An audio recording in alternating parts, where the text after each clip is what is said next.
G'day and welcome to day 2 of how not to service your Yanmar. So one of the things I missed yesterday was this reservoir cap, which I didn't know what it was, and last night looking in the parts manual I find out that it goes on top of the hydraulic oil tank. It's a 172-446-75250 cap reservoir, and it goes about here. I'll show you. Unfortunately, that's the best view I can get with the camera on a tripod, so I'll go handhold and see if I can get a better picture. With the flash on, here we go, and there it is. So that's going to be fun to change. However, it does appear there's an inspection plate in the cab. Perhaps this is how we get at it. Okay, in with the 14mm ratchet and an extension, or no extension.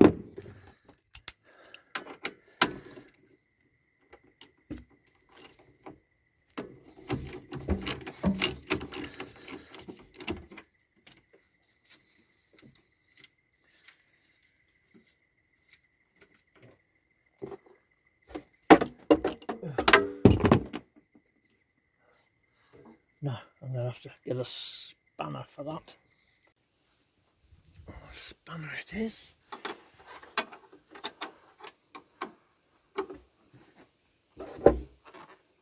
Ugh. Can't get the camera in the way. Why is it always the one that's the least accessible that is the tightest?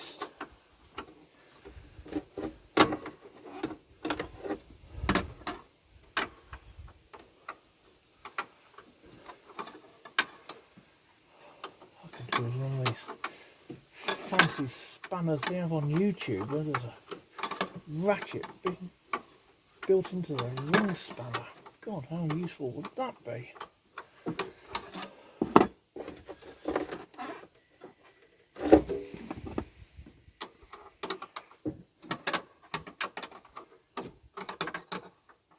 So the other thing overnight is that the fluid level is still not showing in the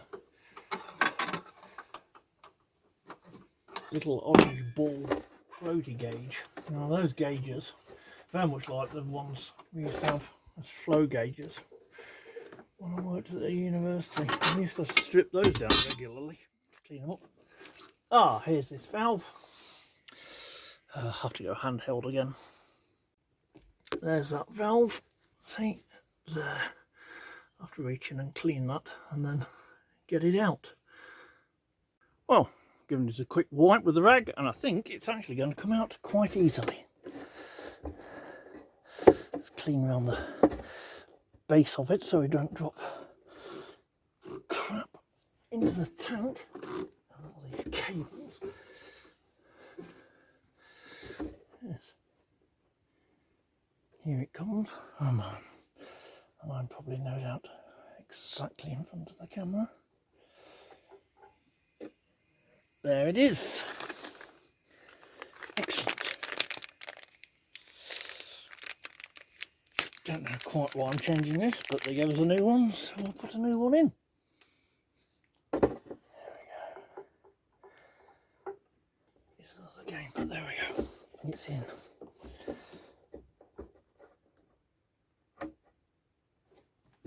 Right. It wasn't very tight before, it won't be very tight this time either. Alright, drop of oil on these two threads. Get this plate very cleaning. Back it goes on there.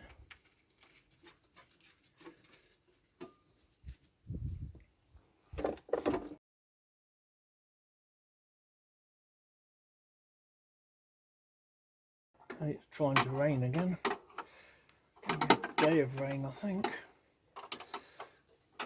We actually had some sunshine yesterday. It was quite nice. Hey, I can't move to a rainforest and complain about it raining. There we go, lovely, job done.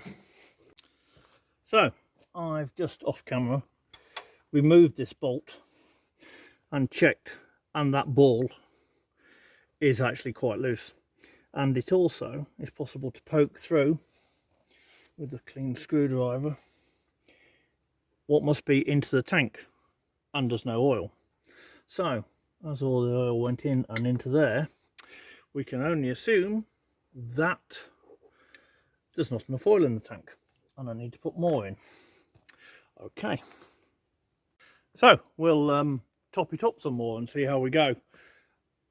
These caps on here, they're never going to spill, and you definitely need some sort of pipe wrench or grips to undo them, because you can't do them by hand. Oh, I can't. Right, in we go.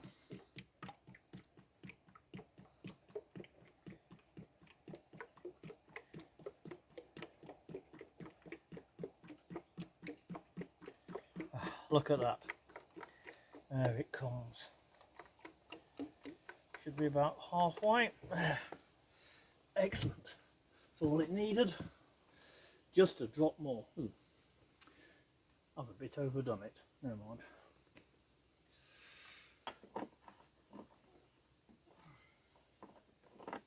Suck a bit out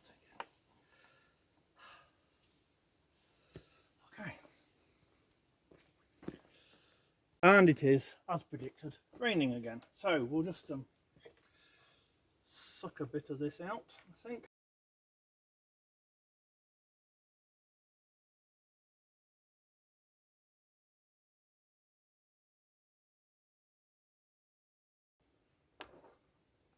In case anybody's wondering, I don't know if this is even still made anymore, but it's a Sealy TP69. Although one would assume they have a different model nowadays, because this must be 30 years old. I was watching a video last night on YouTube, some bloke in the US trying to get a old aeroplane that was full of bird crap and nests going, and he was trying to drain out engine oil and kerosene that he'd poured into the crankcases with a bucket underneath that was far too small, promptly flooded everywhere. And then he fetched off, it's obviously a new version of one of these with a big handle on the side, but the rest of it was exactly the same. Used it for emptying the bucket. Why didn't just empty it from the container, sorry, from the crankcase straight off? I don't know, but there you go. Reducing more levels. What I might do is start it up and see if that drops the level.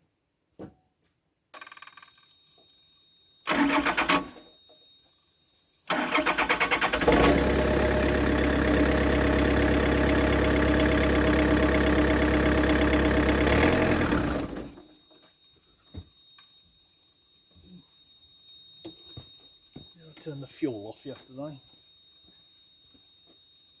Yes, that would help.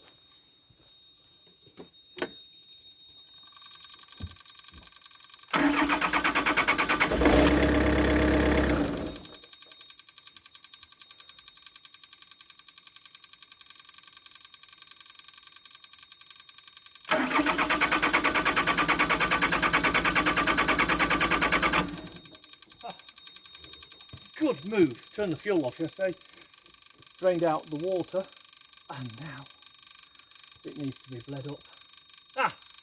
And the float levels dropped spot on. There we go. So after that mistake, I suppose the sensible thing to do now is to do the fuel system, and then we can bleed it all up. So turn the filter off again, and this is the water separator, which obviously has a new filter of some sort to go in it, which just unscrews, they say. Let's see if we can just drift it round a bit.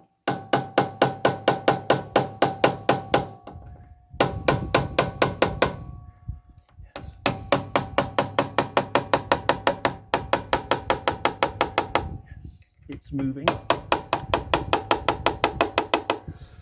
will do. A little bit of shock and awe in the rain. Yes, here we go. Okay, let me fetch a container to tip the fluid into. Okay, the rain has stopped. It's time to carry on. So I managed to loosen this last time, so we can ease that down.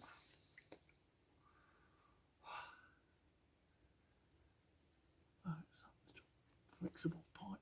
There we go. Oh look, it's full of lumps, but you can't see that.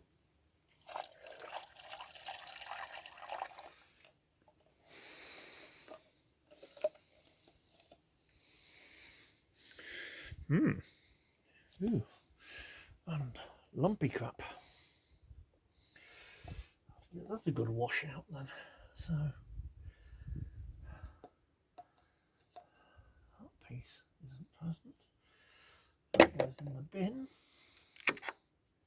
That's the filter bit that goes there. That goes there. So 119802-55710 element fuel, which goes a la. Excellent. And then around the top of here there's an O-ring as well. So I just need to, and then this that was on there. Oh. I found some way of cleaning this because this has got horrible gunk in the bottom.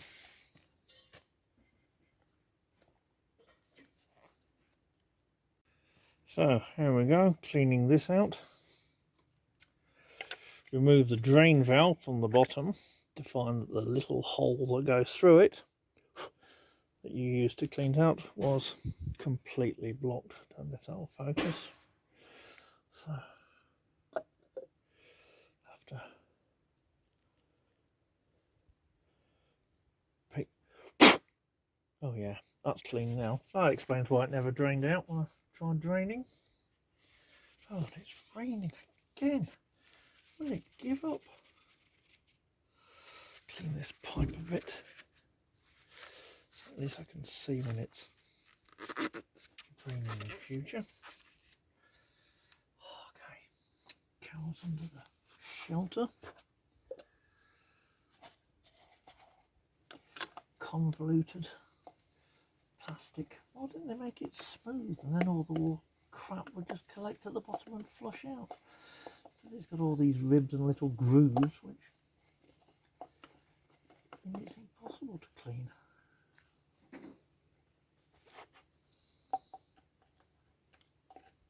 There's a fair amount of brown murk. I can assume this is concentrated rust. So here we go. Taking it out. Yeah, it's gritty this.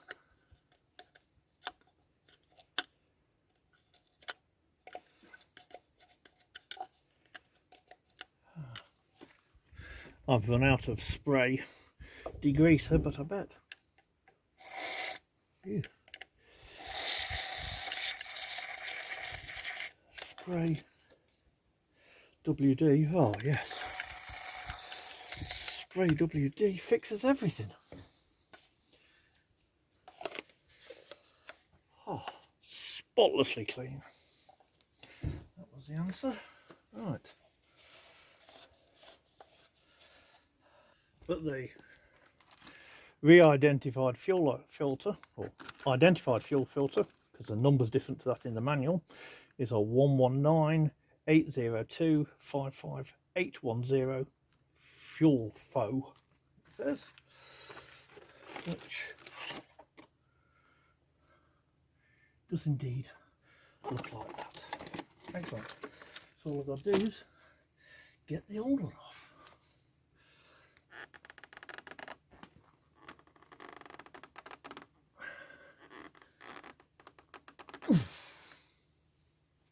Okay, so when you haven't got access to your strap wrench, bit of old bungee cord, old ratchet strap, and a G-clamp if necessary, and you can get them moving.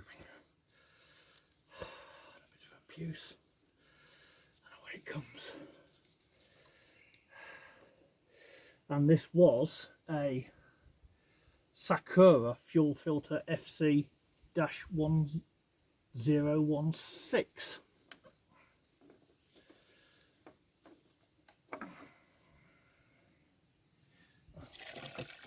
Into the bin. So, new filter. Shiny Yanmar original filter. Now the date and hours are being written in the service manual. There's a back page and its history is on there, so that's why I'm not writing on the actual filters and things. Sure that's wet.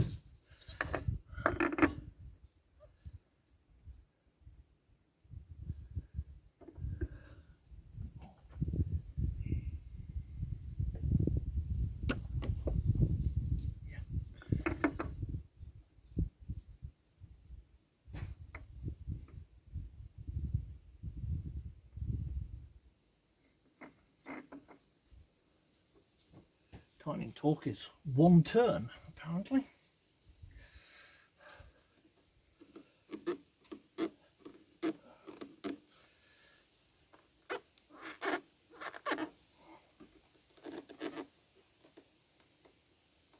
Oh, so that's that on. Right, now I had to take the air filter cover off while we were here, just to get some room, so that comes off.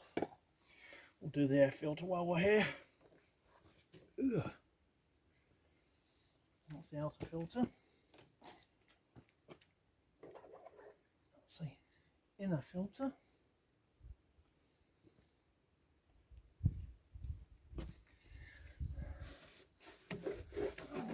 Over the oily rag and remove the dust.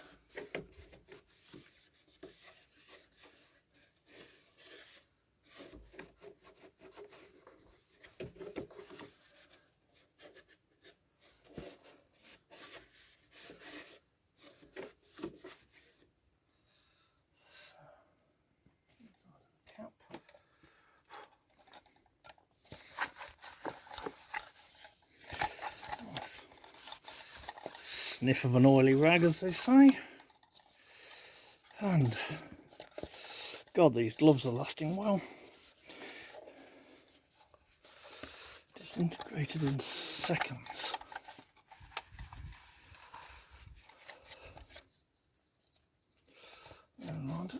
Right.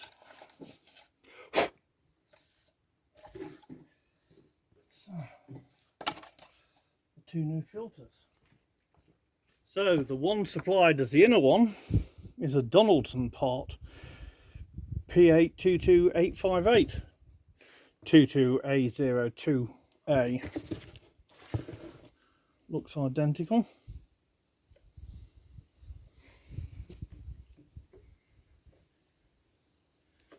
Pushes in.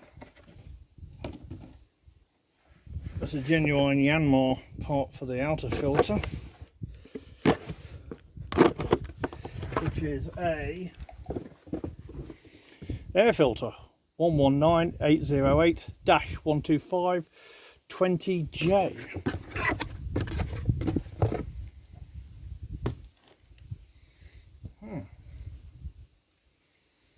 Different colour to the old one, same size.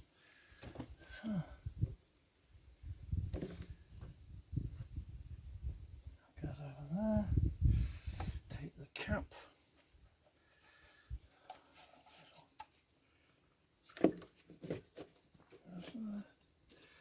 And the clips go like that and that. There we go. Seated. So that's the air filter and the fuel filter done. Right, turn the fuel on.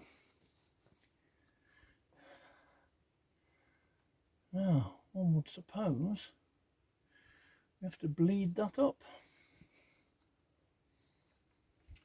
Superb, move that, give it castellated nut, and then not enough room to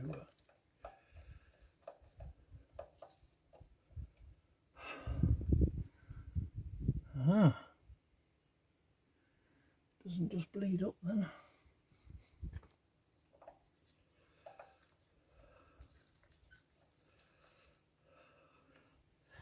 Right, let's hope it auto bleeds then.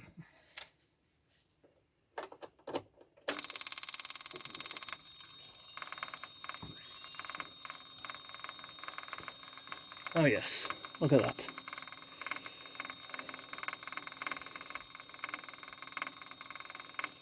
Clean fuel.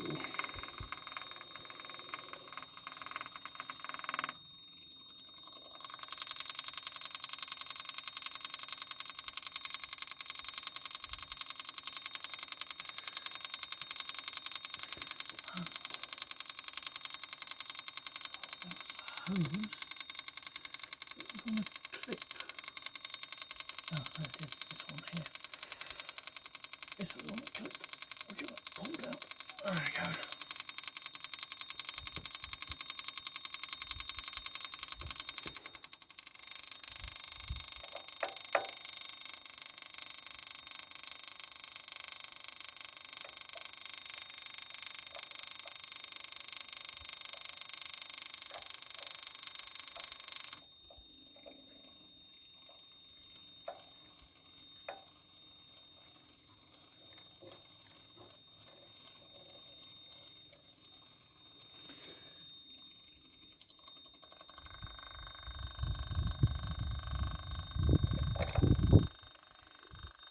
Oh, so she'll have it.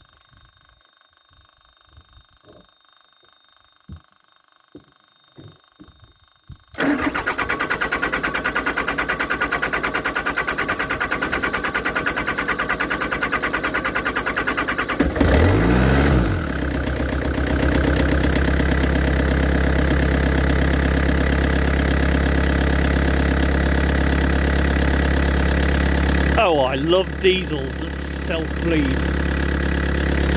So much better than the old Petter. Crack all the injectors, crank them over till one by one they bled up. Shutting one and watching the cylinders come in one by one. Crank it over 10 seconds and it's away. Joy. Okay.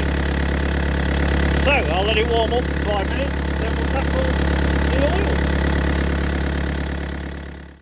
So we just ran it for 10 minutes till the engine temperature came up to normal operating temperature. Ran smooth, no problems, checked, there's no leaks on the fuel system anywhere. It's good. Checked the hydraulics, moved all the boom, every ram from one end to the other. That should have flushed some of the air out of it.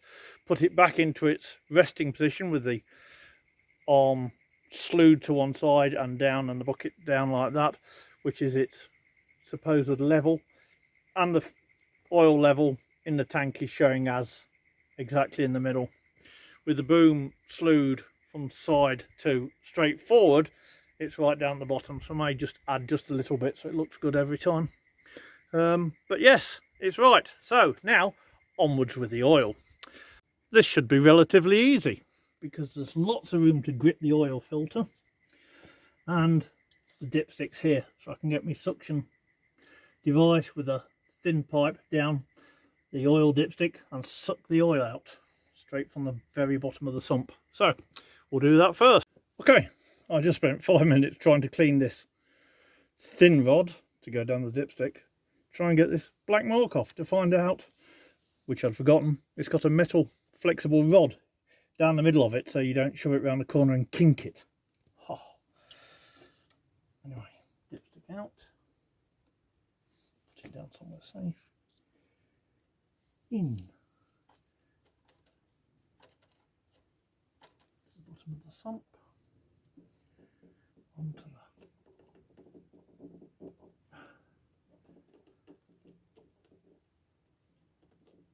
pipe and pump.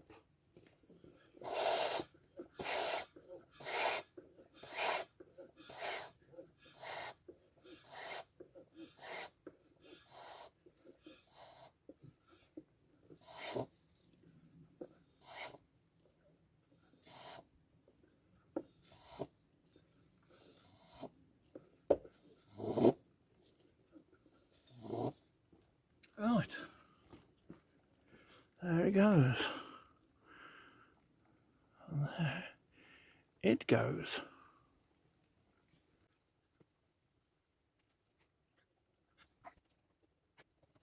Loosen the oil filler cap. That'll stop the sump forming a vacuum, not that I think it's likely to.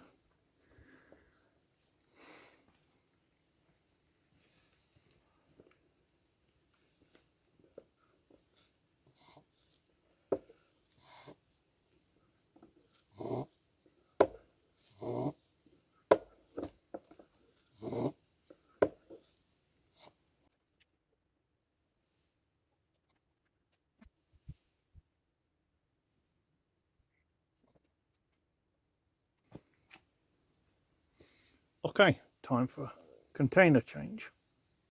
Right, container number 2.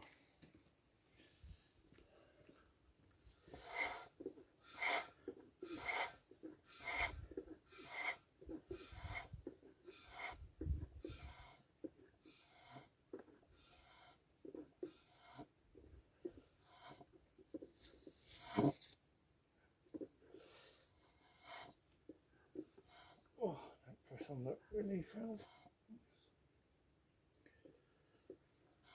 This used to have a handle across here. Snapped off in the 30 years. Makes it less comfortable to pump with. What the hell? It still works. Right, off we go. The trouble with really dirty black oil is you can't see how much it's filling up. There we go.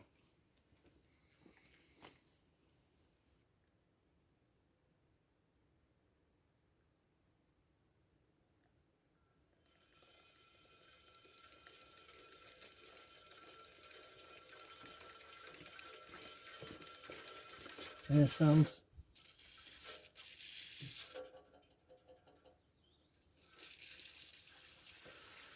sound of an empty sump.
Right,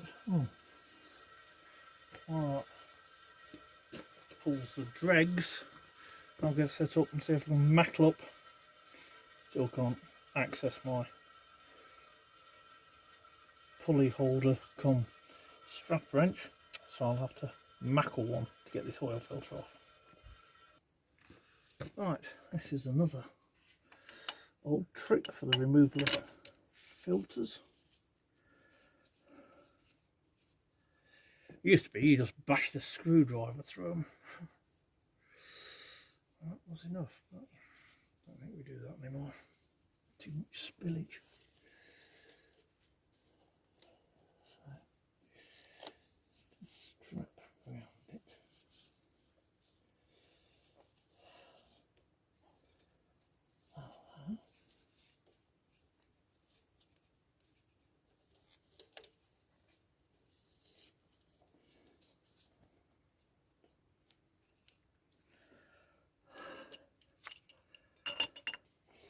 That's the way to do it.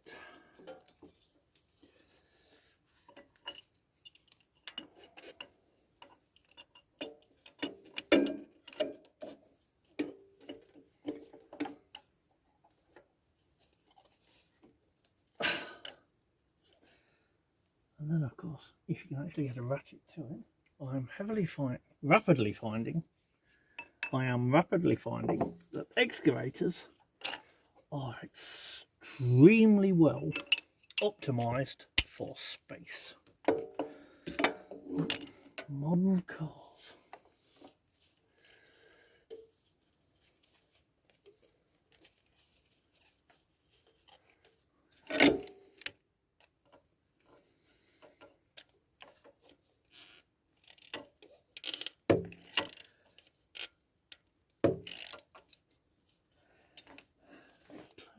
Creaking.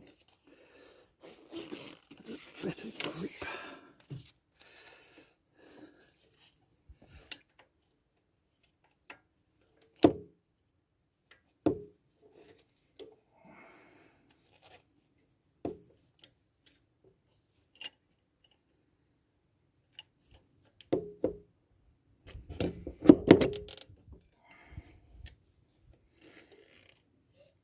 Yay! Look at that piece of weasels, as they say. Excellent. The old trick works. Maybe old, but I've got a few tricks up my sleeve.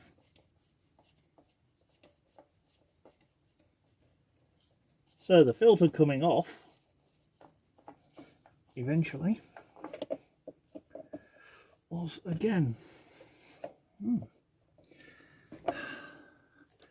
too big to come out through the hole. Where'd you get that out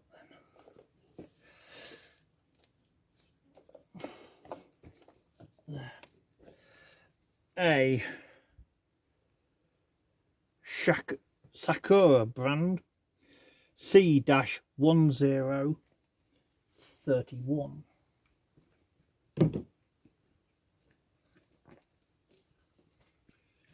Whereas the recommended one to go in is a Yanmar 129150-35170, which is shorter, slightly, same diameter, slightly shorter, which will be why it's easier to get in. Right. Smear of oil around the, see, just slots in. Well, especially if you go in the same place it all came out, but definitely easier. And excellent gloves.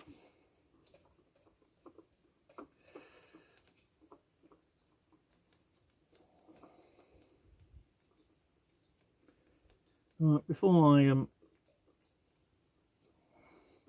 top it up with new oil, I'm just going to, am I standing in front of the camera? Yes, I'm standing in front of the camera. What a good job. Oh, top it up. I'm just going to leave it another 10 minutes just for any oil to drain down in the sump so I can suck out the last few dregs.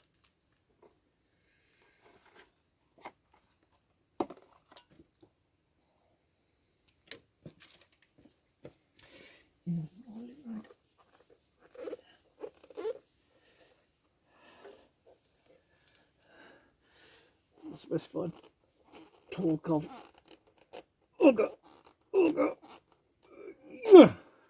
do. That'll be called the dowel measurement. Dowel do. Okay, so the filter's on. It stood for 20 minutes. I'll just see if I can extract the slightest dreg out of the bottom there.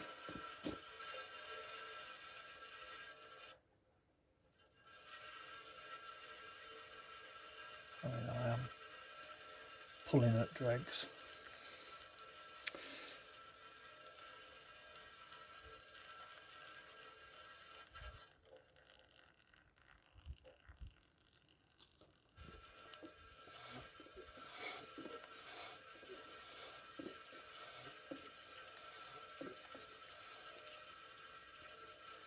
As we proved yesterday with the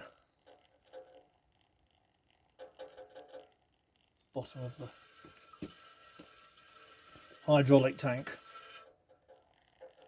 time you get to the bottom with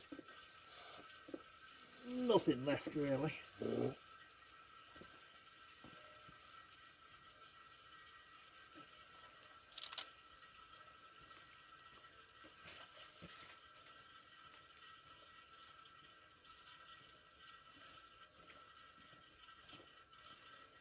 Sump plugs always have a ridge around them that there's some oil retained. So I think that's close enough. So the entertainment bit is going to be, how can I film this? Because I need a funnel there and me pouring. Have to try from the other side. Hopefully I can get the funnel in. A really tight hole. That's the actress said to the bishop.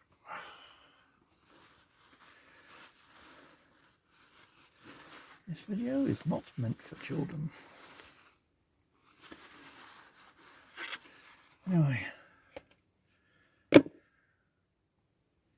Yeah, that's going to work well. So the oil is 15W40 of the latest classification that apparently exceeds what it says in the manual.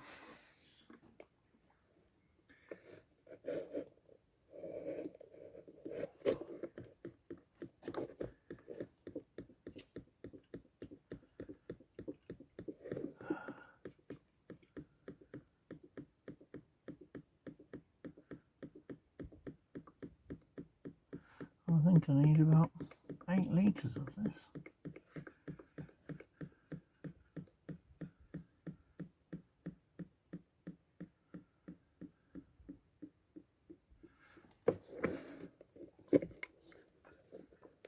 Oops.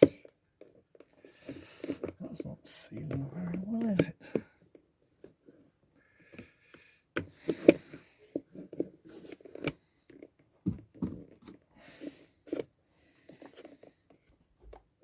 Guess what? Got my arm in the way of the camera again.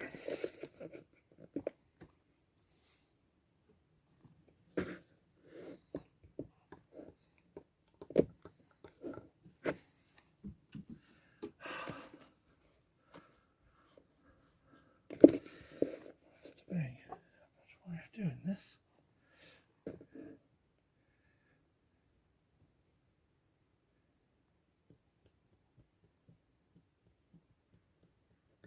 So in the workshop they just have a gun that squirts the oil in.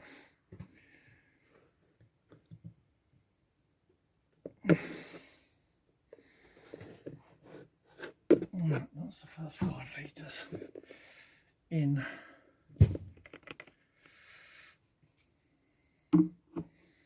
So how does that rate on the dipstick?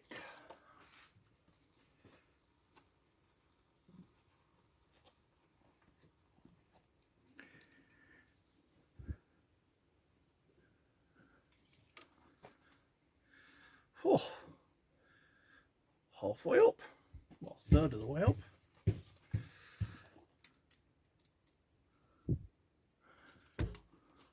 Look at that, and clean and shiny. Clean and shiny oil, lovely. Right, some more from another can. Try not to overfill this one.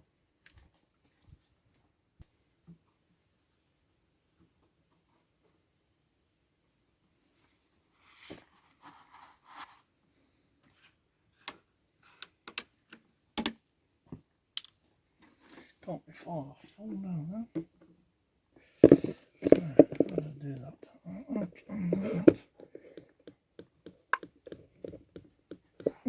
That's leaking. Press it down onto the seal. And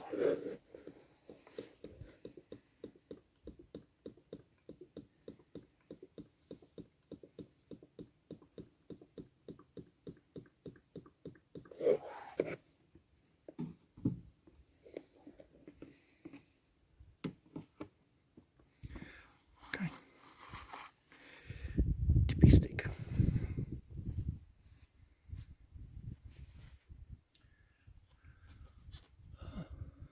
Almost sunshine.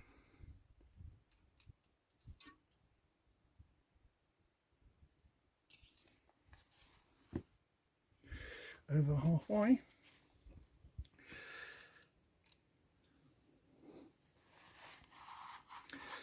At 5 minutes every half year when the oil in a diesel engine is not jet black. Although it doesn't have to be so.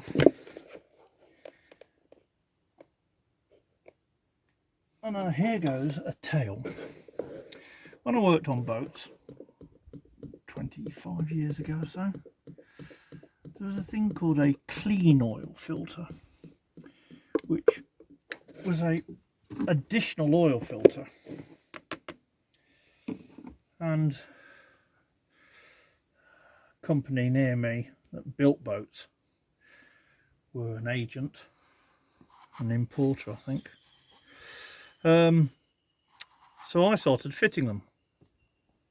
I had one on my boat, several customers I sold them to and fitted them, and they worked by, normally you teed off an oil pressure feed, normally the oil pressure switch or oil pressure gauge sensor, unscrewed it, put in a fitting with the T, put the sensor back on one end, and on the other end you took this feed, so it was only part of the oil that was circulating the engine under pressure. And it went round and into this filter, which was had a cartridge filter, and then back out the other side, and then back into the engine. Either you teed it into the dipstick, or if it was a boat with a hand pump that went down to the sump, you pumped it back into the sump, or you could even tap into the rocker box and just pump it back into the rocker box so it drained back down. And they were remarkable. The manufacturers claimed that you never need changed oil again, that you only ever needed to change the filters, which I always took with a pinch of salt. But certainly when you got to oil change time, which was done by hours, like on excavators rather than mileage on vehicles, the oil would still be oil coloured and not black. And you used to change these filters. Take the cartridge out, take this element out, and it looked like woven cotton material. You change that, change the normal filter, although the normal filter they said didn't need changing until an extended period. Used to change them anyway, they're cheap. And the oil certainly lasted a lot longer. They said you could extend oil changes and filter change times. It's always safer to keep them the same. But the oil was clean all the time because they filtered down to a sub-micron level. So the black, which is normally soot going around the engine, not doing it any good, was taken out and it was clean. Oil going around all the time. So when I came to Australia, they said, do you want to sell them here as well? That didn't go well. So I asked about, and people went, oh yeah, dunny roll filters. Dunny being Australia for a toilet. And apparently they'd been introduced into Australia some years before. But people had decided the filters were something you had to pay for. So they just ditched them and put a toilet roll in there, which worked for 5 minutes, and then the toilet roll fell apart, disintegrated, because it's meant to disintegrate in fluid, otherwise it would block the drains. And it disintegrated, went round the engine, blocked the engine, people's engines blew up. So they got a really bad press. So Nobody hadn't. Any time you tried to talk to anybody, oh yeah, dunny roll filters, they're crap. So I've never seen them here, which is a shame, because they were brilliant. I wonder if they're still going. They ought to. It just goes to show that the manufacturers could make their vehicles need much longer service intervals, and the engines last much longer. Cuts down the profit margin, doesn't it? Right, it's starting to rain again, so I should put the cap on. I should put the cap on the oil, on the other oil, and we shall retreat until it stops raining. So I thought I'd show you the old trick that I used to remove the oil canister from that engine when you haven't got a strap spanner or filter wrench to hand. Imagine this kind of well-known easing oil is the canister. All you need is a piece of old webbing, tie a knot in the end of it with a loop and your extension from your socket. Put the loop around it and pull on it so it becomes tight. Okay, that's got a grip. Then you put your ratchet against it, or your extension against it, backwards and forwards a few times so it lashes. Oops, knocks the camera. Right, so when you do that and then you pull it all tight, it will grip. And as you put your ratchet on and twist and twist and twist, eventually it grips. There, it's got it. And it twists the thing. So your ratchet twists the whole thing and it comes undone. It's a little difficult to demonstrate with a can in the middle of my hand with everything covered in grease, but as we saw back there, on a can, on an engine, it works perfectly.